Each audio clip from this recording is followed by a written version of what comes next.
Biror bir ishni mukammal, hech bir kamchiliksiz qilishga intiladigan odamlar bo'ladi. Ular perfeksionistlar. Perfeksionizm ikki xil bo'ladi: sog'lom va nosog'lom. Sog'lom perfeksionist o'z oldiga yuqori maqsadlar qo'yadi, lekin muvaffaqiyatsizlikni ham o'rganish imkoniyati deb qabul qiladi. Nosog'lom perfeksionist uchun esa mukammallik bu majburiyat. Unda xatolarga joy yo'q.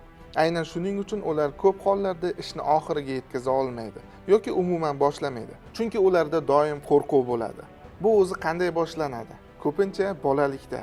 Faqat 5 baho ol yoki eng zo'ri bo'l degan signallar bola ongida men faqat mukammal bo'lsamgina qabul qilinaman degan ishonchni shakllantiradi. Perfeksionizmning zararli holatlaridan biri kechiktirish. Mukammal natija bo'lmasa umuman boshlamaslik holatlari ham uchraydi. Masalan, biror topshiriqni mukammal bajarishga kuchi yetmasligini o'ylagan odam uni oxirgi daqiqagacha cho'zib yuradi.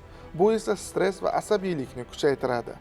Yana bir salbiy jihati o'z-o'zini tanqid qilish. Perfeksionistlar o'zlarining yutuqlarini e'tirof etmaydi, faqat kamchiliklarini ko'radi.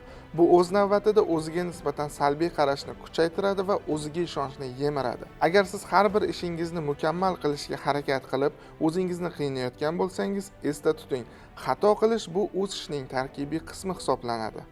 Mukammallikka intilishni yomon deb bo'lmaydi, lekin uni eplolmayman deb boshlamaslik eng katta xato. Qadamni qo'yavering, mukammallik esa tajriba bilan kelaveradi.